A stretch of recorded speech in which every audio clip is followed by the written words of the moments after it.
Hello friends, இந்த வீடியோவில் நம்ம பார்க்க போகிறது SQL காம்போசிட் கீனா என்ன அப்படின்றது தான். வாங்க வீடியோக்குள்ளே போகலாம். What is composite key?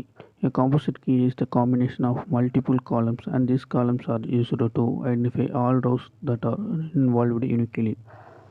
அதாவது காம்போசிட் கீனாலே நம்ம எப்படி ப்ரைமரி கீ சொல்கிறோம். ப்ரைமரி கீனா ஒரே ஒரு காலம் மட்டும் இன்வால்வ் ஆகும். இங்கே ஒரு 2-3 காலத்தை சேர்த்து யூனிக்காக காமிக்கிறது தான் நம்ம காம்போசிட் கீ அப்படின்னு சொல்கிறோம்.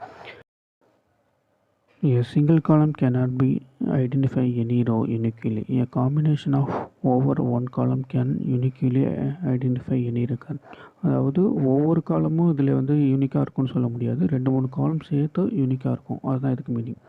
காம்போசிட் கீ சின்டாக்ஸ் என்னன்னா constant, composite key name, primary key, column 1, second column, third காலம், எத்தனை காலம் க்ரியேட் பண்ணணுமோ அது இருக்கும்.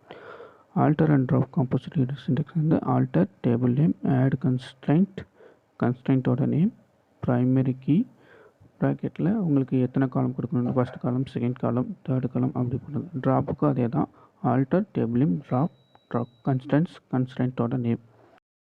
இப்போ ஒரு காம்போசிட் கீழே எவ்வளோ மேக்ஸிமம் ஆஃப் காம்பினேஷன் யூஸ் பண்ணலாம் அப்படின்றத பார்க்கலாம். Up to 16 columns can be combined into a single composite index key. அதாவது ஒரு காம்போசிட் இண்டெக்ஸ் கீக்கு மேக்ஸிமம் 16 காலம் தான் செட் பண்ண முடியும். இந்த maximum allowable size of combined index value is 900 bytes. அதாவது மொத்தமாக ஒரு காம்போசிட்டியோட பைட்ஸ் 900 பைட்ஸ் தான். அதான் சொல்கிறாங்க. ஓகே ஃப்ரெண்ட்ஸ், வீடியோ பிடிச்சிருந்தா லைக் பண்ணுங்கள், ஷேர் பண்ணுங்கள், சப்ஸ்கிரைப் பண்ணுங்கள். வேறு என்ன டாப்பிக்கில் வீடியோ வேணும்னு மறக்காமல் கமெண்ட் பண்ணுங்கள்.